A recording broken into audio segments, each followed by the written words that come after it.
And today's topic is capital and revenue. Very good morning to all the participants of this webinar, DTRTI Lucknow webinars. I am Arvind Mishra, welcoming you on behalf of DTRTI Lucknow. And we'll be talking about capital and revenue expenditures and capital and revenue receipts. After studying this unit, you will be able to learn the criteria which we can use for identifying what is revenue, expenditure, and we'll be able to distinguish it from capital expenditure. On the other hand, we will be able to learn the distinction, the difference between the capital receipts and the revenue receipts. We will also understand the linkage of the distinction with the preparation of final accounts. Once we are able to distinguish between the capital receipts and revenue receipts, or between capital expenditure and revenue expenditure, what effect does that have on the preparation of the final accounts?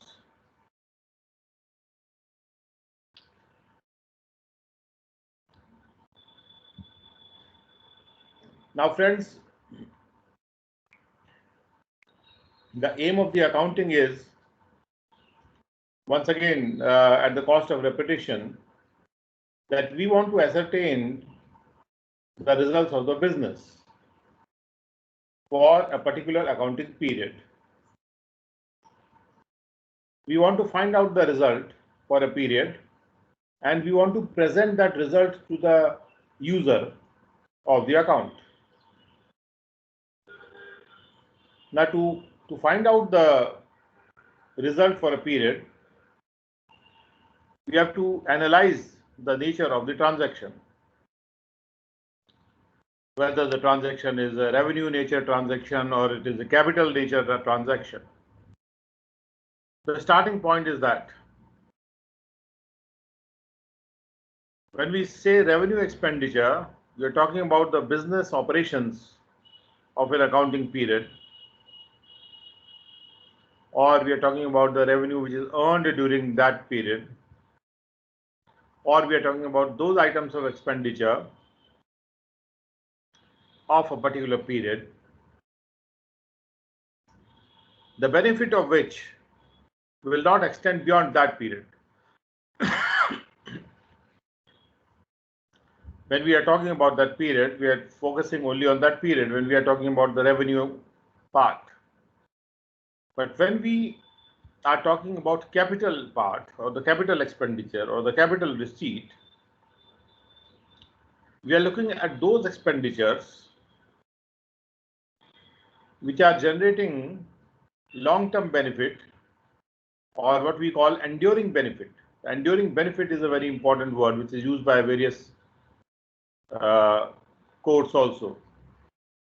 A benefit which endures, which remains there for a longer time, which persists.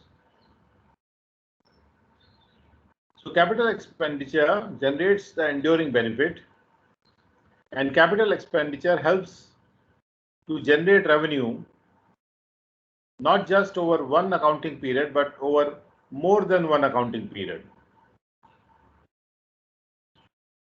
Revenue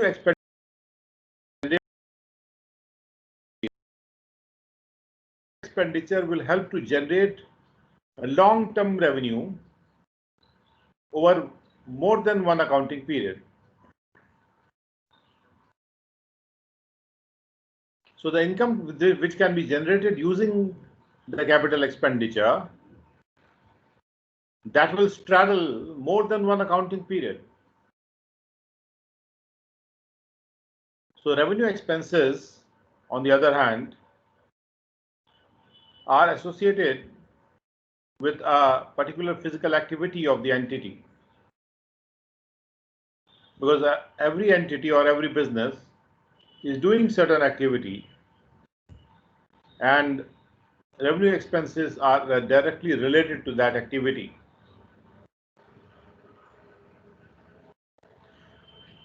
So therefore, Production of an article in a manufacturing company or its sale generate the revenue in the earning process. On the other hand, the use of goods and services in support of the production function and the sales function causes the expenses to occur. You know, when we purchase certain goods and then we use them in production, so expenses are occurring for doing production or for doing sales. There could be services which are taken from others so that we are able to sell a product, for example, advertisement services.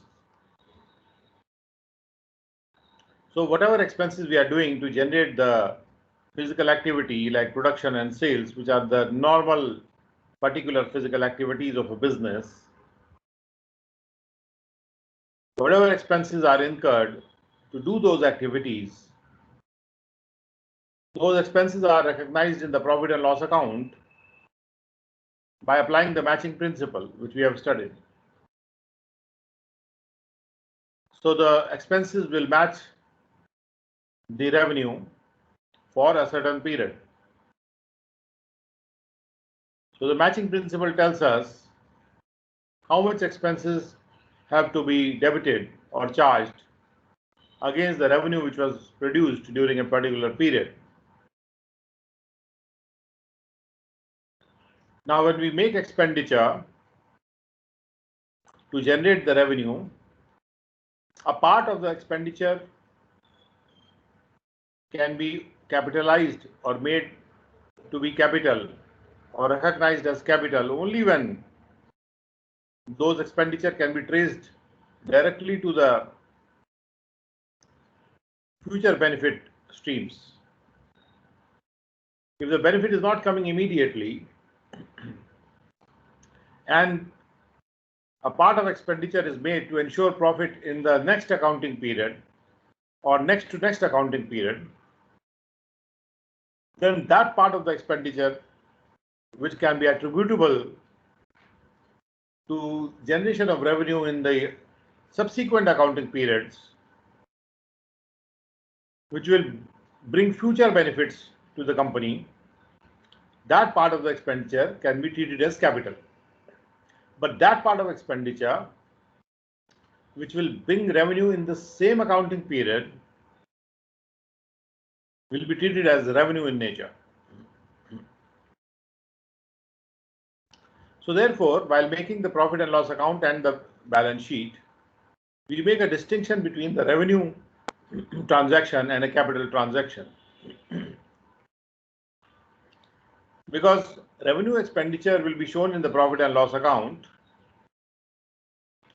due to the fact that the benefits of those expenditures are occurring for only one accounting period. That is that accounting period in which they are incurred, in which the expenditure is actually incurred. In the same accounting period, the revenue is also occurring. Whereas capital expenditure will not be debited to the profit and loss account. Only the revenue expenditure will be shown in the profit and loss account. The capital expenditure will be placed on the asset side of the balance sheet. Because it is an asset, we can see that every asset can generate the revenue in the future.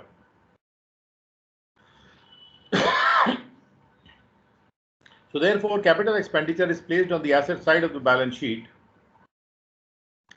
because they will generate the benefit for more than one accounting period and not just one particular accounting period. And that expenditure will be transferred to profit and loss account of that year, in which year it will be utilized for that benefit in that particular accounting year.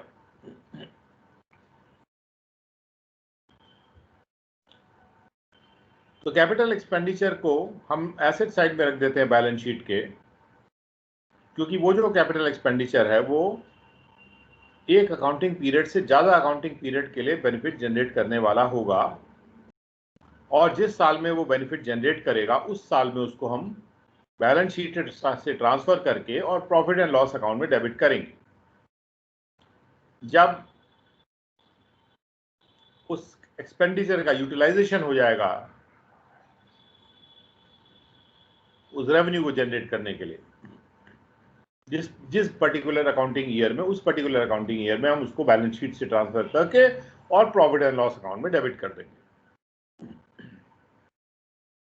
इसलिए हम ये कह सकते हैं कि ultimately तो capital expenditure भी profit and loss account में ट्रांसफर हो जाएगा और अल्टीमेटली रेवेन्यू एक्सपेंडिचर भी capital expenditure profit and loss account में ट्रांसफर हो जाएगा। बस फर्क यही है कि रेवेन्यू एक्सपेंडिचर उसी साल में, जिस साल में वो इनकर होता है, उसी साल में प्रॉफिट एंड लॉस अकाउंट में चला जाता है, और कैपिटल एक्सपेंडिचर जो है वो अगले साल में या उसके बाद जब भी वो यूटिलाइज होता है फ्यूचर बेनिफिट के लिए, तब वो डेबिट होगा। So we transfer the revenue expenditure to profit and loss account in that year in which the spending happens, while capital expenditure will be transferred to the profit and loss account of that year in which the benefit are utilized or the asset is utilized.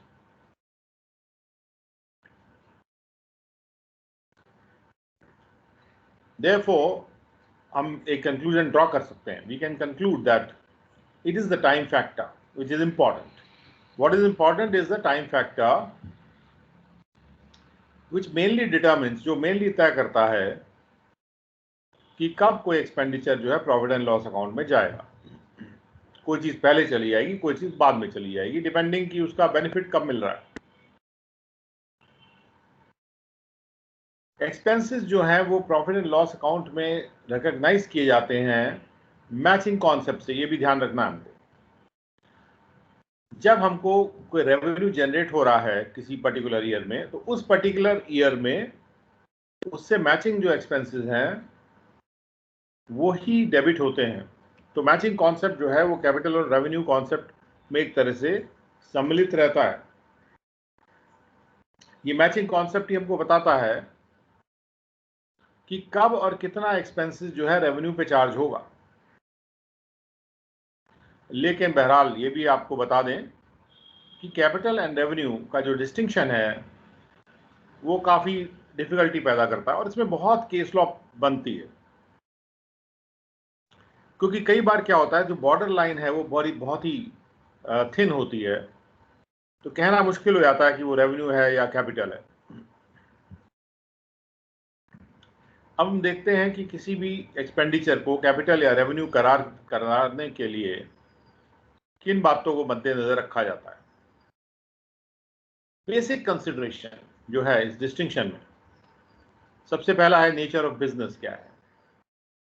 अगर कोई trader है जो furniture में deal कर रहा है, उसके लिए जब वो फर्नीचर परचेज करता है वो एक उसके लिए रेवेन्यू एक्सपेंडिचर है।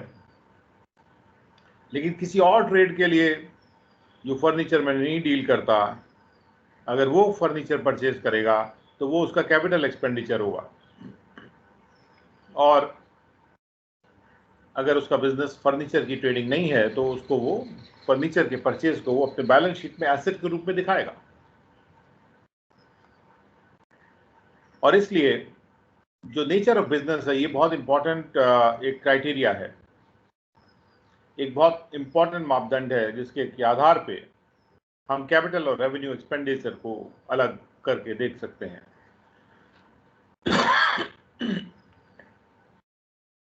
Now we come to the next basic consideration, recurring nature of the expenditure. क्या कोई ऐसा एक्सपेंडिचर बार बार होता है? अगर कोई एक्सपेंडिचर की फ्रीक्वेंसी काफी अक्सर हो रही है किसी भी अकाउंटिंग ईयर में,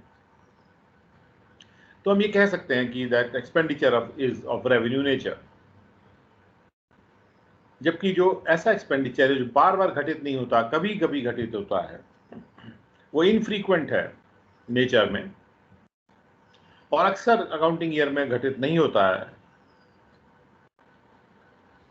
जैसे मंथली सैलरी हम देते हैं या मंथली रेंट देते हैं, तो ये तो एग्जांपल्स हैं जो कि रिकरिंग एक्सपेंडिचर के एग्जांपल्स हैं, क्योंकि हर महीने घटित हो रहे हैं या हर महीने इनकर हो रहे हैं।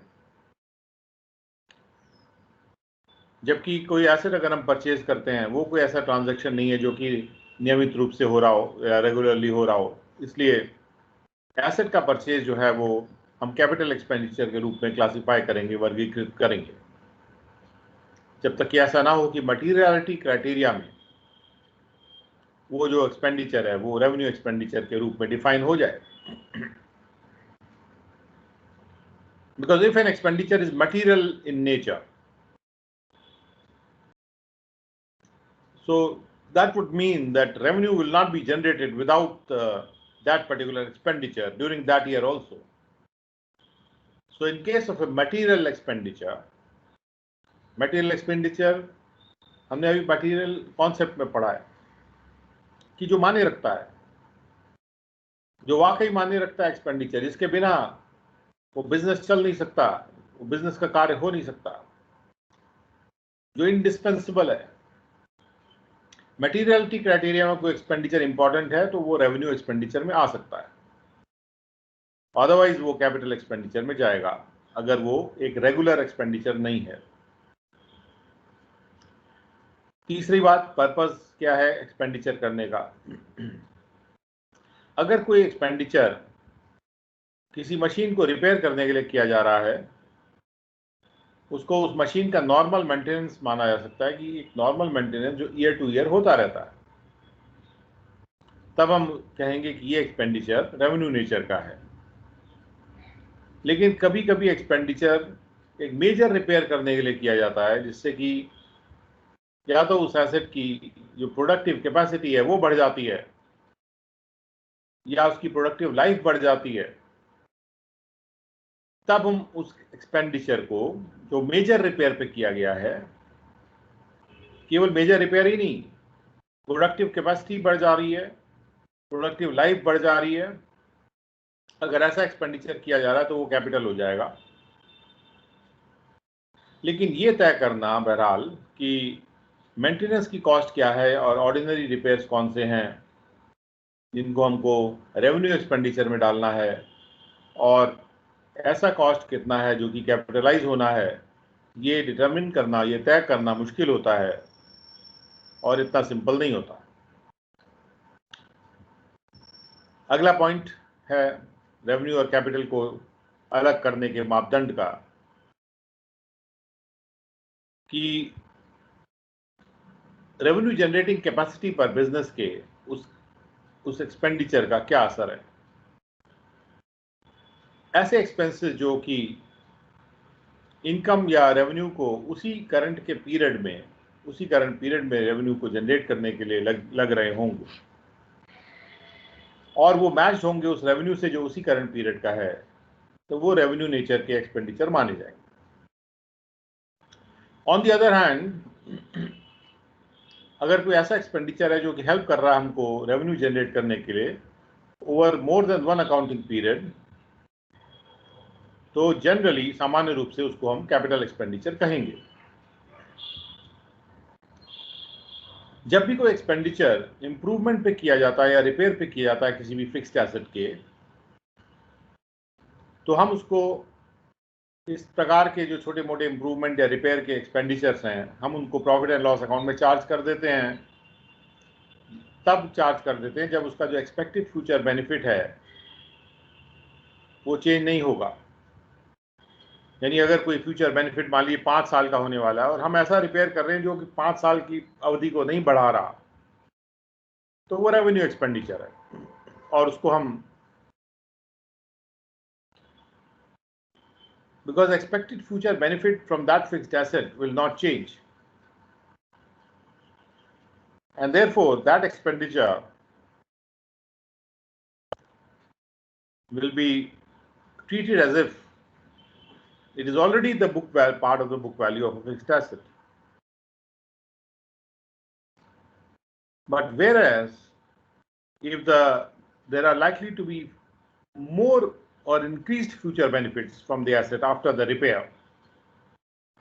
then that expenditure will be added to the book value of the fixed asset, and therefore we can say that it has been capitalized, because उसको हम capital nature का मान रहे हैं.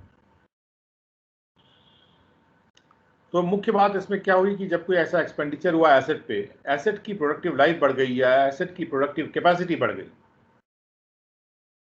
तब वो जो एक्सपेंडिचर है, वो जो ऐसा एंड्योरिंग बेनिफिट का एक्सपेंडिचर है, वो कैपिटल नेचर का माना जाएगा.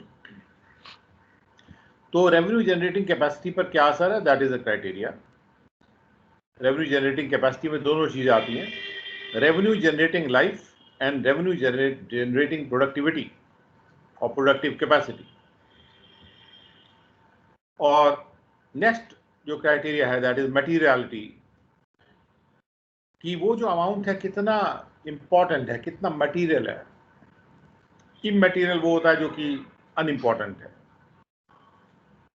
उसका कोई असर प्रोडक्शन पे बहुत ज्यादा नहीं होता है. लेकिन मटीरियल एक्सपेंडिचर के बिना प्रोडक्शन नहीं हो सकता है या रेवेन्यू जनरेट ही नहीं हो सकता.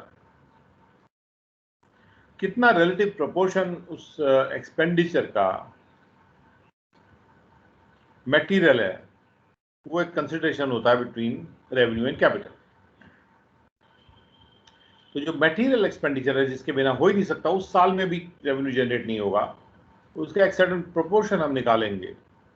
मटेरियलिटी का प्रिंसिपल लगाने के बाद किसी भी एक्सपेंडिचर पे एक प्रोपोर्शन लगाया जाएगा कि किस हद तक की मटेरियलिटी आ रही है उस पर्टिकुलर ईयर के रेवेन्यू को जनरेट करने के लिए.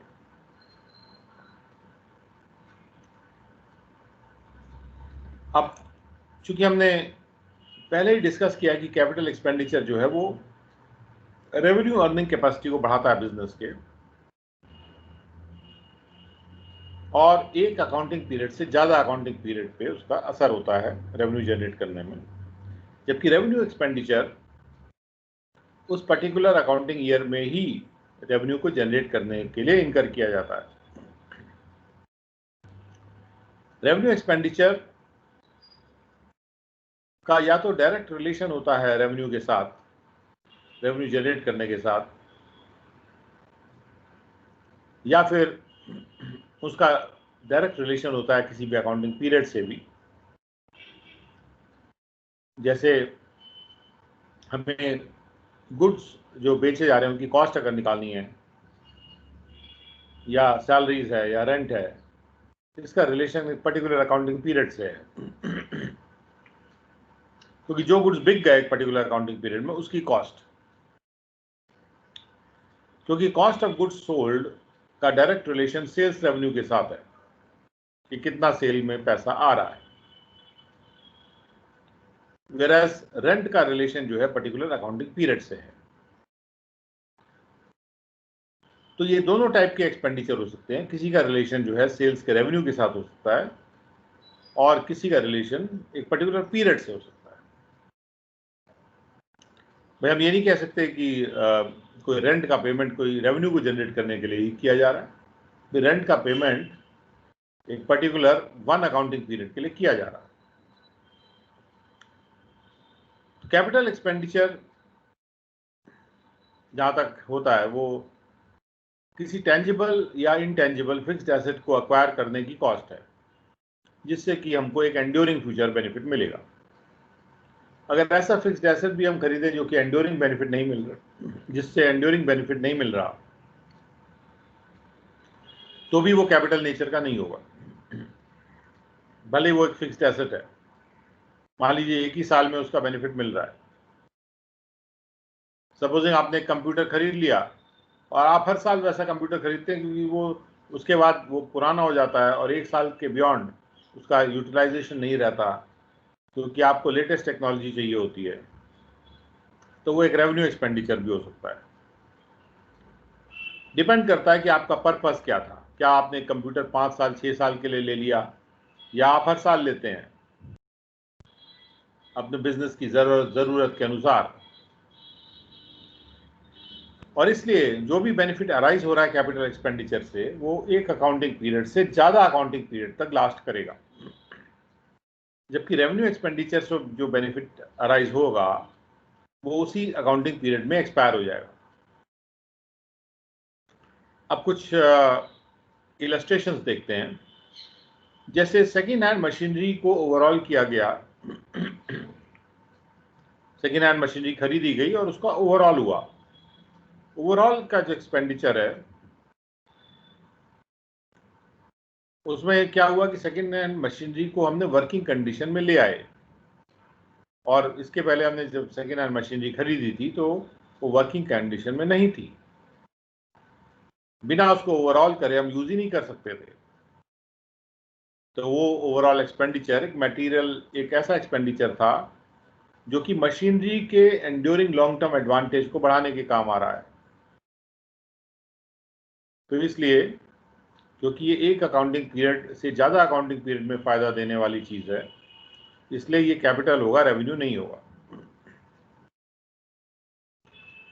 इसी प्रकार से अगर हमने कोई ऐसा पैसा खर्च किया जिसके द्वारा हम अपने वर्किंग एक्सपेंडिचर को कम कर रहे हैं, तो ये एक लॉन्ग टर्म बेनिफिट हम प्राप्त कर रहे हैं कि हमारे वर्किंग एक्सपेंडिचर ज़्यादा हो जाते थे लेकिन हमने ऐसा खर्चा किया जिससे हमारे वर्किंग एक्सपेंडिचर अब कम हो जाएंगे। तो हम रीजनेबली प्रिज्यूम कर सकते हैं कि जो भी पैसा हमने खर्च किया था रेवेन्यू एक्सपेंडिचर को रिड्यूस करने के लिए, ये भी क्राइटेरिया हो सकता है कि रेवेन्यू एक्सपेंडिचर हमारा ज़्यादा ना हो, वर्किंग एक्सपेंडिचर हमारा ज़्यादा ना हो और वो रिड्यूस हो जाए। ऐसा इंश्योर करने के लिए अगर हम कोई खर्चा कर रहे हैं तो यानी कि हम एक लॉन्ग टर्म बेनिफिट को प्राप्त करने के लिए वो खर्चा कर रहे हैं। इसलिए ये जो खर्चा है ये हमारे इनटेंजिबल फिक्स्ड एसेट्स का पार्ट बन जा रहा है। फिक्स्ड एसेट्स इनटेंजिबल भी हो सकते हैं, टेंजिबल भी हो सकते हैं। टेंजिबल वो होते हैं जो कि हम अपने इंद्रियों के द्वारा छू के महसूस कर सकते हैं। इनटेंजिबल वो होते हैं जो इंद्रियों के द्वारा छू के महसूस नहीं कर सकते हैं, छू के या दूसरे तरह से इंद्रियों के द्वारा महसूस नहीं कर सकते हैं। तो यहाँ पे जब हम कोई ऐसा खर्चा करते हैं जिससे कि हमको फ्यूचर में हमारा रेवेन्यू एक्सपेंडिचर घटेगा, वो खर्चा जो है वो एक ऐसा एसेट है जो कि इनटेंजिबल है। और ये जो इंटेंजिबल एसेट है, इंटेंजिबल फिक्स्ड एसेट है, ये हमको कई सालों में बेनिफिट देगा कि हमारे वर्किंग कैपिटल एक्सपेंडिचर को वो कम कर देगा। जैसे कोई टेक्निकल नो हाउ का एप्लीकेशन हो सकता है। उसके अलावा हो सकता है कि हम कोई टेंजिबल फिक्स्ड एसेट भी ले लें जिससे हमारा रेवेन्यू कम हो जाए।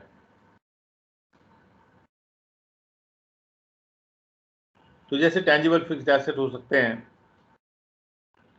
अगर कोई एग्जिस्टिंग टेंजिबल फिक्स्ड एसेट को हम रिप्लेस कर रहे हैं, उसको हटा रहे हैं, दूसरा फिक्स्ड एसेट उसी तरह का हम ले रहे हैं, तो उससे हमारे वर्किंग एक्सपेंडिचर कम होंगे। जैसे हमने पुरानी कार को बेच दिया और नई कार खरीद ली। जब हम नई कार खरीद लेते हैं तो हमारा जो वर्किंग एक्सपेंडिचर है हर साल का मेंटेनेंस पे, वो कम हो जाता है। तो ये जो खर्चा है कार को खरीदने का, जिसके आधार पे हमारा जो हमने एसेट को रिप्लेस कर दिया और उससे हमारा वर्किंग कैपिटल एक्सपेंडिचर कम हो गया, जिससे हमारा रेवेन्यू एक्सपेंडिचर कम हो रहा है, तो वो जो खर्चा है वो कैपिटल एक्सपेंडिचर होगा। इसी तरह से जब हम तीसरे पॉइंट पे आते हैं, लीगल फीस जो पे की गई टू एक्वायर द प्रॉपर्टी, क्योंकि प्रॉपर्टी को अक्वायर करने के लिए लीगल फीस पे की गई, तो वो जो लीगल फीस है उसका रिलेशन डायरेक्टली प्रॉपर्टी के परचेज से है। और प्रॉपर्टी जो है वो लॉन्ग टर्म बेनिफिट है, वो लॉन्ग टर्म में रेवेन्यू जनरेट करने का एक साधन है। इसलिए जो भी खर्चा उस प्रॉपर्टी के लिए हो रहा है, चाहे वो इंस्टॉलेशन का खर्चा हो, चाहे वो लीगल फीस का खर्चा हो, वो उस प्रॉपर्टी के कॉस्ट का पार्ट बन जाएगा। कर किया जाता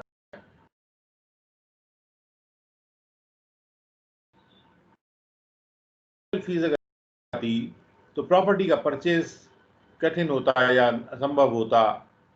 हमने खुद सोचा कि हम उस प्रॉपर्टी का परचेज नहीं कर पाएंगे जब तक वो लीगल फीस हम नहीं देते हैं, और इसलिए वो जो लीगल फीस है वो प्रॉपर्टी के परचेज की तरफ गई है।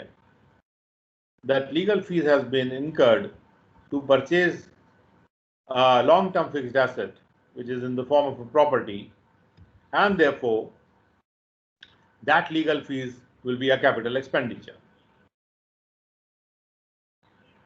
Now let us go to the fourth one. Amount spent as the lawyer's fee to defend a suit claiming that the firm's factory site belonging to the plaintiff's land is capital expenditure. अब plaintiff किसको बोलते हैं, साथ साथ हम लोग ये भी समझते आते हैं। प्लेंटिफ वो है जो कंप्लेंट दे के सिविल कोर्ट के सामने आता है। प्लेंटिफ के जो ऑपोजिट पार्टी होती है उसको डिफेंडेंट बोलेंगे। तो कोई ऐसा अमाउंट जो लॉयर्स फी पे की गई, और लॉयर्स फी कौन पे कर रहा है?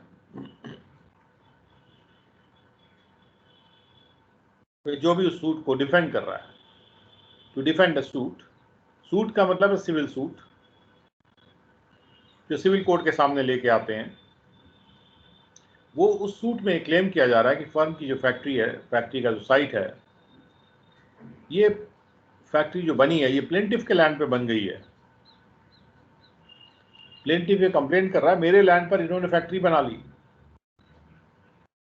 और डिफेंडेंट जिसने फैक्ट्री बनाई है वो अपने लॉयर को फीस दे रहा है कि उस सूट को वो डिफेंड करेगा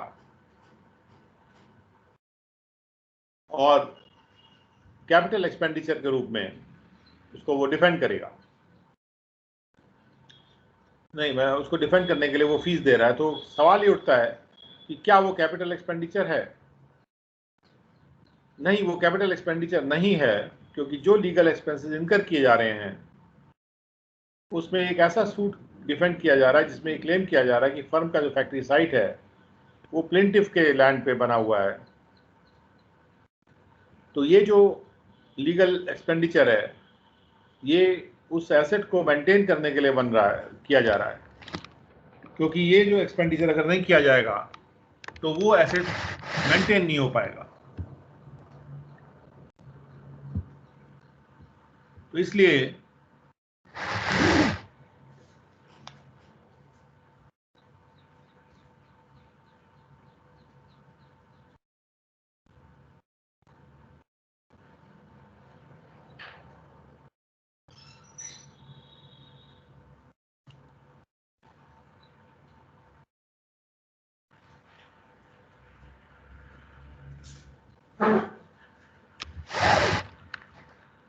इस बात पे ध्यान देने वाला है कि जो खर्चा किया जा रहा है वो उस फैक्ट्री को बरकरार रखने के लिए किया जा रहा है, तो उस फैक्ट्री को मेंटेन करने के लिए किया जा रहा है। क्योंकि दूसरी पार्टी क्लेम कर रही है कि ये जो खर्चा किया गया है, ये जो फैक्ट्री बनाई गई है, ये मेरे लैंड पे बना दी गई, इसको हटाइए यहाँ से, और हम अपने लॉयर को फीस दे रहे हैं कि वो फैक्ट्री वहाँ से ना हटे, वो बनी रहे। यानी एक एसेट को बरकरार रखने के लिए, उसको मेंटेन करने के लिए खर्चा किया जा रहा है। तो कोई भी खर्चा अगर किसी एसेट को मेंटेन करने के लिए किया जाता है, उसी पोजीशन में मेंटेन करने के लिए किया जाता है कि जिससे कि उसका जो फ्यूचर बेनिफिट है, उसका जो भी प्रोडक्टिव बेनिफिट हमको मिल सकता है वो बरकरार रहे, बना रहे। तो ऐसा एक्सपेंडिचर जो है वो एंड्योरेबल बेनिफिट को बरकरार रखने के लिए किया जा रहा है। और यहाँ पर ना तो उस फैक्ट्री की कैपेसिटी को बढ़ाया जा रहा है, ना उस फैक्ट्री का एंड्योरिंग बेनिफिट का पीरियड बढ़ाया जा रहा है। दोनों चीज़ को मेंटेन बस किया जा रहा है। इसलिए ऐसा जो एक्सपेंडिचर होगा वो रेवेन्यू एक्सपेंडिचर होगा। This is a very interesting example. Now next is number 5, amount spent for replacement of worn out part of machine. क्या वो कैपिटल एक्सपेंडिचर है? यानी मशीन वॉर्न आउट हो गई, वियर आउट हो गई, यानी घिस के कोई पार्ट उसका बेकार हो गया, हम उस पार्ट को रिप्लेस कर रहे हैं। जब कोई पार्ट घिस के वियर आउट हो गया और उसको हम रिप्लेस कर रहे हैं, तो यहाँ पे भी हम प्रॉपर्टी के, यहाँ पर भी उस मशीन की हम प्रोडक्टिव कैपेसिटी को नहीं बढ़ा रहे, नंबर 1, ना उसकी प्रोडक्टिव लाइफ को बढ़ा रहे हैं, बस यहाँ पर भी हम केवल बरकरार रख रहे हैं। We are just maintaining the machine as far as its productive capacity is concerned, or as far as its productive life is concerned, and therefore this expenditure on the replacement of the worn out part will not be treated as a capital expenditure, it will be treated as a revenue expenditure. Number 6, any expenditure which is incurred on the repair and whitewashing for the first time on the purchase of an old building are revenue expenditure. Are they revenue expenditure? The question is, we have purchased an old building, and after the purchase of the old building, we are making a first time repair and a first time whitewashing of that old building. So should we treat it as a revenue expenditure or as a capital expenditure? We are talking about the first time repair and the first time whitewashing of an old building that we have purchased newly. So in this situation, what we are doing is that we purchase an old building and we are, for the first time, we are doing repairing and whitewashing to it. Why we are doing it? Because we are trying to put that building into usable condition. जब तक हम उसको white wash नहीं करेंगे, जब तक उसको repair नहीं करेंगे, हम उसको यूज ही नहीं कर सकते हैं। और चूंकि हम उसको यूज नहीं कर सकते हैं, बिल्डिंग को यूजेबल कंडीशन में लाने के लिए, जैसे कोई हम मशीनरी खरीदते हैं, उसका इंस्टॉलेशन के ऊपर खर्चा करते हैं उसको यूज में लाने के लिए, यहाँ पर बिल्डिंग को हम यूजेबल कंडीशन में लाने के लिए first time washing, first time white washing and first time repair कर रहे हैं। सो देयरफॉर यूजेबल कंडीशन में लाने के लिए जो भी हम खर्चा कर रहे हैं, वहां पर क्या हो रहा है कि बिल्डिंग यूजेबल नहीं थी, यानी उसकी प्रोडक्टिव लाइफ या उसकी प्रोडक्टिव कैपेसिटी 0 थी, और जब हमने इसको पेंट वेंट कर दिया तब वो यूज में आ गई। तो इसलिए वो जो भी खर्चा है, वो यूजेबल कंडीशन में लाने का जो खर्चा है, that is part of the cost of the building. So therefore it will be capital expenditure. देखने में ऐसा लग रहा है कि अरे ये तो रिपेयर वाइट वॉश है, तो ये कैसे कैपिटल होगा, but we have to understand this thing कि वो अगर खर्चा ना किया जाता तो वो बिल्डिंग को हम उसके बिना यूज नहीं कर सकते थे, ओल्ड बिल्डिंग थी। Now we come to point number 7। एक लाइसेंस खरीदा गया सिनेमा को रन करने के लिए, तो जो लाइसेंस खरीदने पर खर्चा किया गया, क्या वो कैपिटल एक्सपेंडिचर का खर्चा नेचर का होगा?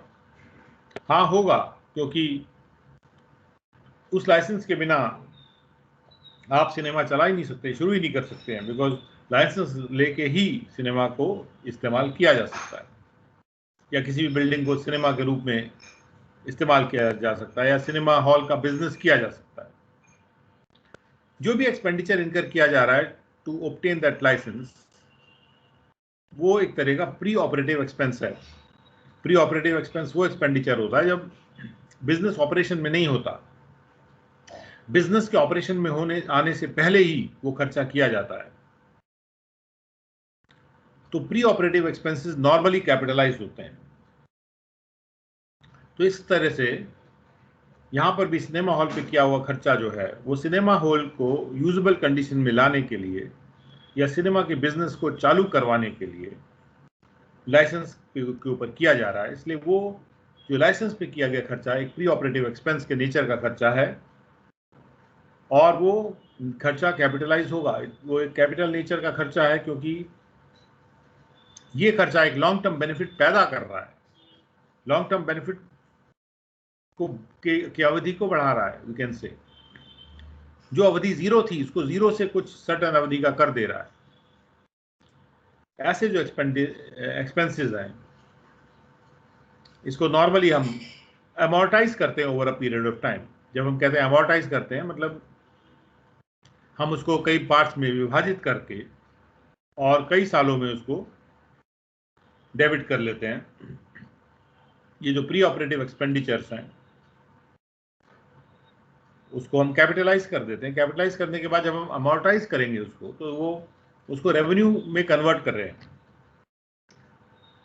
अमोर्टाइज करने का मतलब कि कैपिटल एक्सपेंडिचर को हम कैपिटल से निकाल के रेवेन्यू बना रहे हैं, क्योंकि हम उसको प्रॉफिट एंड लॉस अकाउंट में डेबिट कर रहे हैं।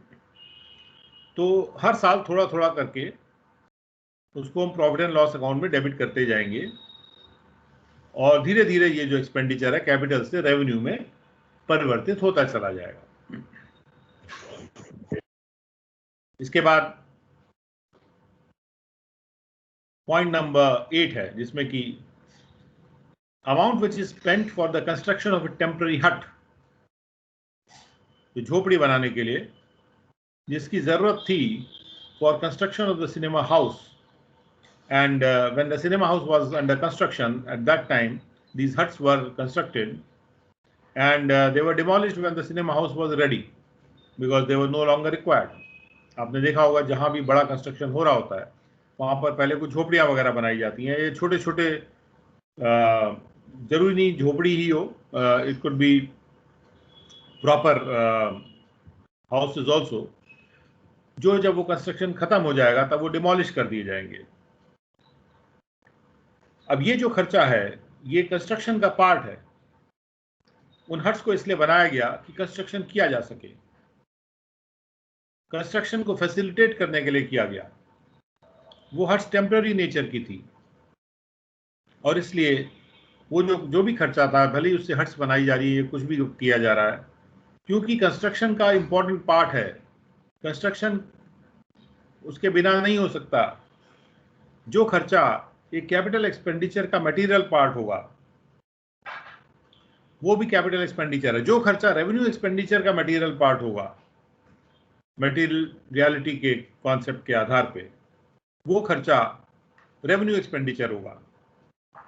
तो इस तरह से हम यहाँ पे जो हट्स का खर्चा है वो कैपिटलाइज करेंगे।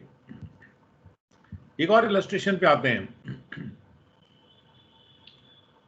कि एक्सपेंडिचर किया गया in connection with obtaining a licence for starting the factory for ₹10,000। यहां पर भी वही बात आ रही है कि लाइसेंस इसलिए लिया जा रहा है कि हम फैक्ट्री स्टार्ट करें। तो एक लॉन्ग टर्म बेनिफिट को पैदा करने के लिए लाइसेंस खरीदा जा रहा है। तो इसलिए जो भी खर्चा लाइसेंस पे होगा वो कैपिटल एक्सपेंडिचर होगा, और अगर उसको अमोर्टाइज करते हैं तो वो उससे धीरे धीरे वो रेवेन्यू में कन्वर्ट होगा, क्योंकि वो जो लाइसेंस लिया जा रहा है वो बिजनेस को चलाने के लिए लिया जा रहा है। नंबर 2, 1,000 रुपये पे किए गए नए साइट पे इन्वेंट्री को ले जाने के लिए।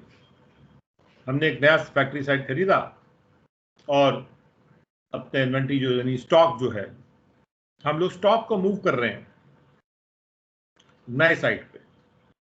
तो भले ही हम नए साइट पे अपने स्टॉक को ले जा रहे हैं, लेकिन बेसिकली जो हम खर्चा कर रहे हैं वो हमारा स्टॉक से रिलेटेड खर्चा है।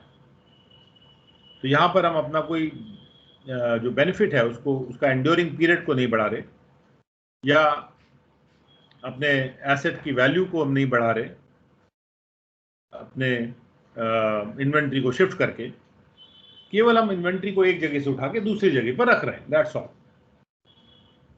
तो इसलिए ये जो खर्चा है ये रेवेन्यू एक्सपेंडिचर के नेचर का खर्चा है।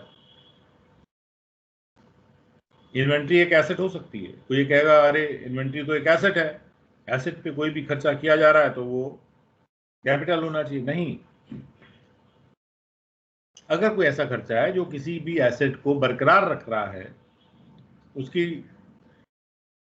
उसका जो टाइम पीरियड है जिसमें वो यूज होगा उसको नहीं बढ़ा रहा, उसकी प्रोडक्टिव लाइफ को नहीं बढ़ा रहा, उसकी प्रोडक्टिव कैपेसिटी को नहीं बढ़ा रहा है, तो वो कैपिटल नेचर का नहीं होगा। अब एग्जांपल नंबर 3 पे आते हैं। Rings and pistons of an engine were changed at a cost of 5,000 rupees to get fuel efficiency. यहां पर इंजन के जो रिंग्स और पिस्टन्स हैं वो इसलिए चेंज किए जा रहे हैं कि जिससे कि वो ज्यादा फ्यूल एफिशिएंट हो जाएगा इंजन, और जो ओरिजिनल उस इंजन की फ्यूल एफिशिएंसी थी उससे ज्यादा बढ़ा के अब हम फ्यूल एफिशिएंसी प्राप्त कर रहे हैं रिंग्स और पिस्टन्स लगा के। अब यहां पे ये जो क्वेश्चन है थोड़ा सा ये समझने वाला है। मान लीजिए कि जब वो मशीन आपने खरीदी थी उसमें जो रिंग और पिस्टन लगे थे वो खराब हो गए, उनको हटा के आपने दूसरे रिंग और पिस्टन लगा दिए। उस केस में जो घटी हुई फ्यूल एफिशिएंसी है बस उसको आप बरकरार कर रहे हैं अपने लिए। भाई घिसते घिसते धीरे धीरे फ्यूल एफिशिएंसी कम होती जा रही थी इंजन की, क्योंकि उसके जो रिंग्स और पिस्टन थे वो घिस गए थे। तो जब आपने वो एसेट खरीदा था उसका एक सर्टेन टाइम था जिसमें वो हो सकता था मालिक, और सर्टेन उसका एक कैपेसिटी थी। लेकिन समय के साथ क्या हुआ कि उसमें लगे हुए रिंग्स और पिस्टन जो थे वो घिसते जा रहे हैं, और घिसते जा रहे हैं तो उस इंजन की जो फ्यूल एफिशिएंसी शुरू में आपने जो खरीदी थी वो कम होती जा रही है। तो अब समझ लीजिए कि उसकी फ्यूल एफिशिएंसी 50% पे आ गई है। अब 50% को वापस आप 80% पे ले जाना चाहते हैं, तो इस वक्त आज की तारीख में जो उसकी फ्यूल एफिशिएंसी है वो एक सर्टेन प्रोडक्टिविटी आपको दे रही है। अब उसकी प्रोडक्टिविटी को आप बढ़ाना चाह रहे हैं, तो चूंकि उसकी प्रोडक्टिविटी को आप बढ़ाना चाह रहे हैं तो ऐसे कंडीशन में वो कैपिटल एक्सपेंडिचर होगा। हालांकि अगर इस तरह देखा जाए कि ये जो रिंग और पिस्टन का एक्सपेंडिचर के आप हर साल कर रहे होते, कि आप उसकी ओरिजिनल फ्यूल एफिशिएंसी को बरकरार रखने के लिए कर रहे होते, तो उसका जो नेचर होता वो रेवेन्यू एक्सपेंडिचर का नेचर हो जाता। लेकिन 3-4 साल निकल गए, उसके बाद आपने देखा कि इसकी फ्यूल एफिशिएंसी कम हो गई है और अब आप फ्यूल एफिशिएंसी को बढ़ाना चाह रहे हैं, तो यहाँ पे आप उसकी प्रोडक्टिव कैपेसिटी को बढ़ा रहे हैं इंजन की, और इसलिए ऐसे कंडीशन में जो एक्सपेंडिचर होगा वो कैपिटल एक्सपेंडिचर माना जाएगा। So this is an interesting one and there could be discussions on this point. तो आप लोग चाहे तो इस क्वेश्चन को you can put in on the forum and it can be discussed there also. Now point number 4 is money paid to MTNL, महानगर telephone निगम limited. Office में telephone लगाने के लिए आपने MTNL को 8,000 रुपए का पेमेंट किया। So therefore, sir third question का एक डाउट था। हाँ प्लीज बोलिए सर। यहाँ पे लिखा हुआ है कि increasing the profit earning capacity solution में, तो उसमें लिखा है profit earning capacity of the business by cost reduction. Sir अगर कोई रेवेन्यू एक्सपेंडिचर होता है तो वो भी तो एक एक्सपेंडिचर होता है in order to increase the profit. मतलब अगर हम लोग किसी वेजेस देते हैं, ऐसा कुछ देते हैं in the form of revenue expenditure, तो it actually boost the morale of the workers, तो वो भी तो एक profit earning initiative ही हुआ ना।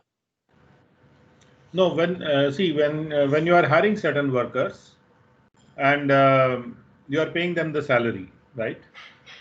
So when you are paying salary to workers, what you are doing is those workers will give you a certain capacity to generate the revenue. So supposing that you don't pay them anything for a period for the sake of imagination, if we just imagine that you are not paying anything to the worker, if you don't pay anything to the worker, he will not produce anything, let's say.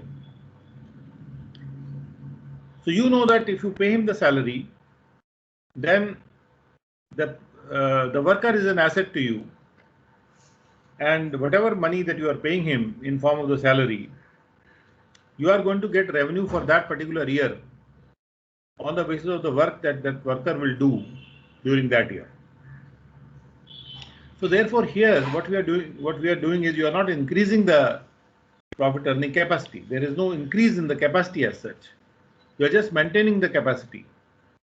जैसे कोई machine चल रही है, machine में आप अगर lubricating oil नहीं डालेंगे तो मशीन चलेगी नहीं.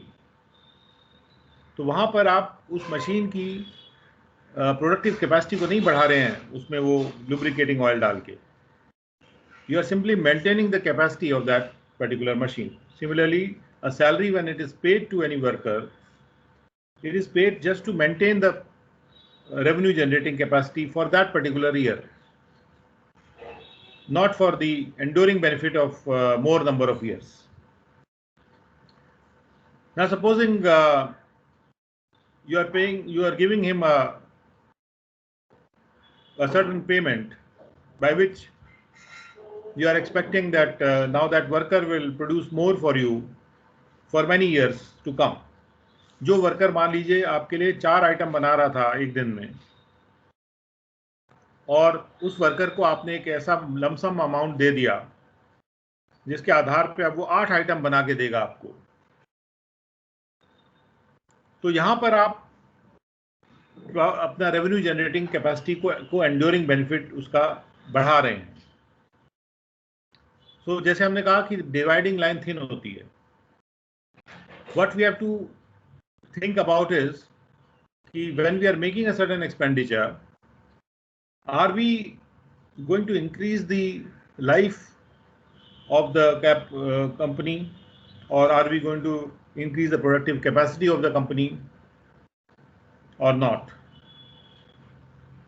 तो यहाँ पे rings and pistons का example है कि the same expenditure of rings and pistons could be revenue also and could be capital also, depending whether it is being done to maintain the life of the engine or whether it is being done to improve the capacity of the engine to perform.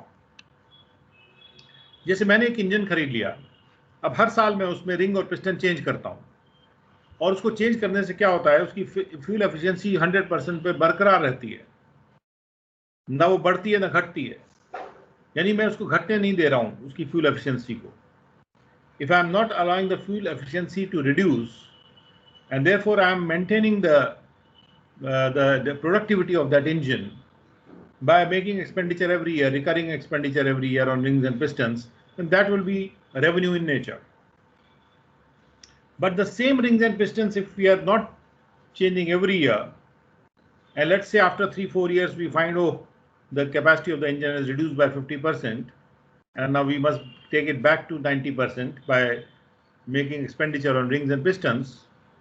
So at that point of time where the expenditure has been incurred on the rings and pistons, it is being incurred to raise the fuel efficiency from 50% to 90%, and not just to maintain the fuel efficiency. If we will make an expenditure to maintain the fuel efficiency at 50%, that will be revenue in nature. But any expenditure that we are making to increase the fuel efficiency will be of capital in nature. That is how these case laws are very complex on capital and revenue.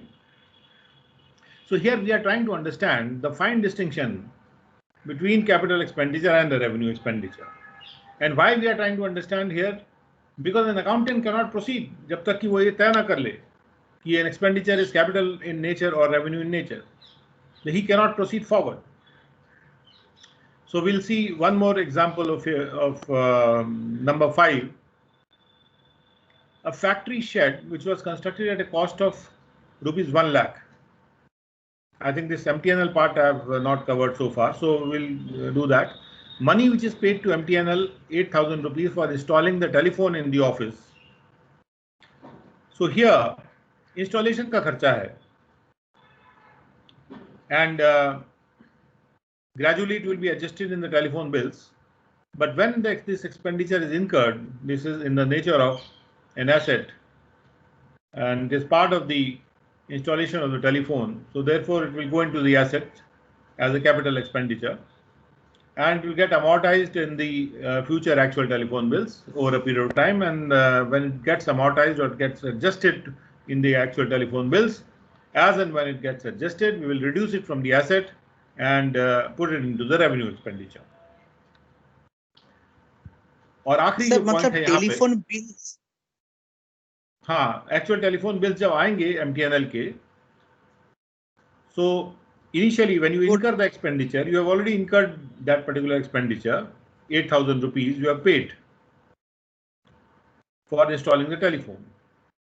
Now, when the bill will be generated by MTNL, let us say for the first month, supposing that bill is of 2,000 rupees. Now, MTNL will adjust 1,000 out of that and give you a bill of 1,000 rupees. Because the actual bill was 2,000 rupees for first month. But out of the 8,000 rupees that you have paid to MTNL for installation, MTNL is adjusting that in the future telephone bills. So MTNL adjusts 1,000. जब MTNL ने ये 1,000 adjust किया, तो हम लोग भी अपने books of accounts में उसको एडजस्ट करेंगे और कैपिटल से हटा के उसको रेवेन्यू में लेके जाएंगे, क्योंकि ये 1,000 रुपीज हमारा जो पहले कैपिटल एक्सपेंडिचर था वो अब रेवेन्यू एक्सपेंडिचर बन गया और प्रॉफिट एंड लॉस अकाउंट में वो डेबिट हो जाएगा. So therefore, something which we had not debited to profit and loss account and 8,000 rupees, और वो 8,000 रुपीज हमने अपने सीधे बैलेंस शीट में उसको एंटर कर दिया था, यानी हमने अपने कैश अकाउंट को क्रेडिट किया था या बैंक अकाउंट को क्रेडिट किया था और टेलीफोन अकाउंट को हमने डेबिट किया था 8,000 से, जब हमने वो इंस्टॉलेशन का खर्चा MTNL को पे किया. अब हम क्या कर रहे हैं, जब पहले महीने का बिल आता है हमारे पास, तो वो जो बिल है वो 2,000 रुपये का बिल है. तो हम क्या करते हैं कि 2,000 रुपये जो हमारा है वो तो टेलीफोन के यूज का खर्चा है. 2,000 रुपये को हम, हमारा जो टेलीफोन के यूज का खर्चा था वो 2,000 रुपीज हमारा टेलीफोन का यूज है. टोटल हमारा जो यहाँ पे खर्चा हुआ है वो 2,000 का हमने फर्स्ट मंथ का बिल हम देने जा रहे हैं, क्योंकि हमने वो यूज किया है टेलीफोन. और MTNL ने क्या किया कि वो 1,000 रुपीज हमसे वो 2,000 रुपीज ना लेके उन्होंने कहा कि आप हमको इसको फ्यूचर बिल्स में हम एडजस्ट कर देंगे. नाउ देयरफॉर MTNL ने नहीं किया, ये हमने एडजस्ट किया है. So what we do is that 8,000 which we had spent earlier and put in the asset, तो एसेट से हम उसको क्रेडिट करेंगे अब, and we'll debit it to the profit and loss account, 1,000 rupees. And now this has been removed from the capital and it has gone into the revenue. So therefore, what we are treated as an asset initially, now we are treating it as a revenue to some extent. It is called amortization. कि वो जो 8,000 था जो हमने capital expenditure में डाला था, उसमें से 1,000 रुपये हमने रेवेन्यू एक्सपेंडिचर में मूव कर दिया, because that is now we are adjusting it against the actual telephone bills. So now we go to the next one. A factory shed was constructed at a cost of 1 lakh rupees. A sum of 5,000 had been incurred in the construction of the temporary huts for storing the building material. देखिए यहाँ पर क्या हो रहा है, एक factory shade बनाया गया. तो जब फैक्ट्री शेड बनाया जाता है 1 लाख रुपए का, इसमें जो टेम्पररी हट्स बने थे वो तो अपने कैपिटल एक्सपेंडिचर में शामिल कर लिए थे. Building is a fixed asset which will generate the enduring benefit to the business over not just one accounting period but more than one accounting period. So whatever construction has been made of the temporary huts, that will also become part of the capital expenditure, and therefore we will capitalize that particular cost also along with the cost of the building. तो building की cost में हम ये temporary huts का cost जोड़ देंगे, and the total amount that we will put into our assets will be 1,05,000 rupees. So that's how the temporary hut expenditure, जो देखने में लग रहा है कि ये तो temporary खर्चा है, लेकिन वो टेम्पररी खर्चा इसलिए नहीं है बिकॉज वो डायरेक्टली उस फैक्ट्री शेड को कंस्ट्रक्शन करने में गया है. It has contributed to the construction of the long term enduring capital asset. अगर ये खर्चा ना किया जाता तो वो लॉन्ग टर्म कैपिटल एसेट को बिल्ड नहीं किया जा सकता था. And therefore this expenditure has gone into the construction of the factory. Therefore it is part of the capital expenditure. So now if the question arises in the question number 4, that when the MTNL loss, so let me clarify to those who may be thinking about it,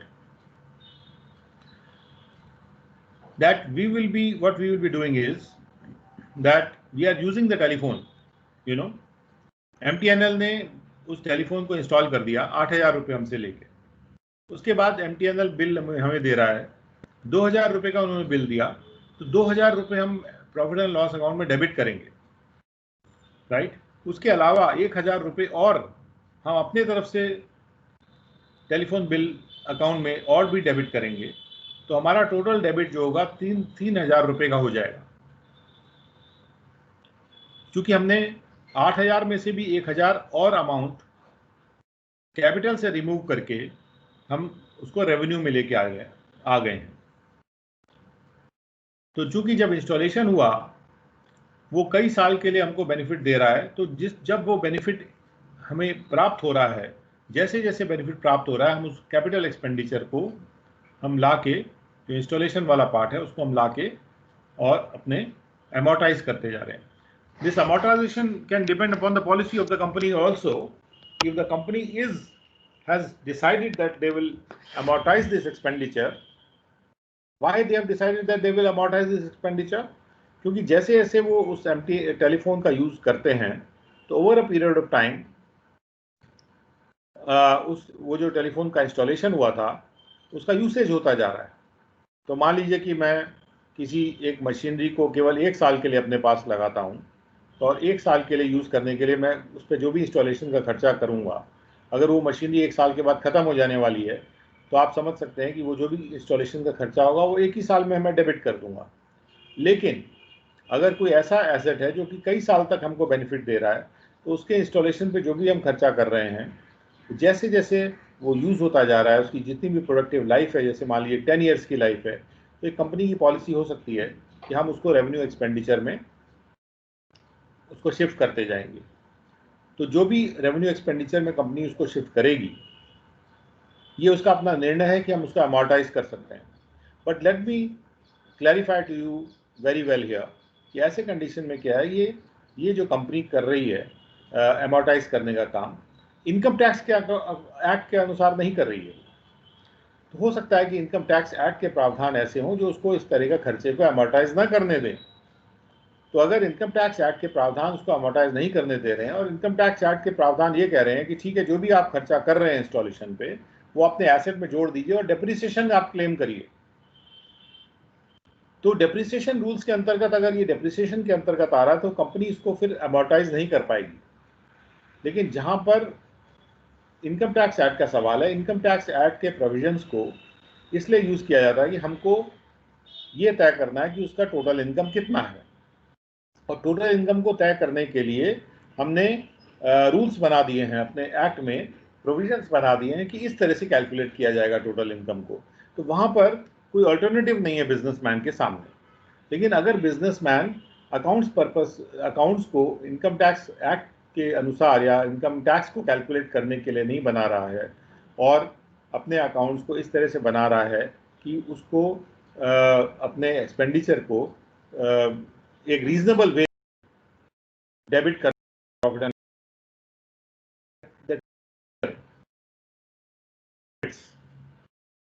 in that case he can have an amortization policy,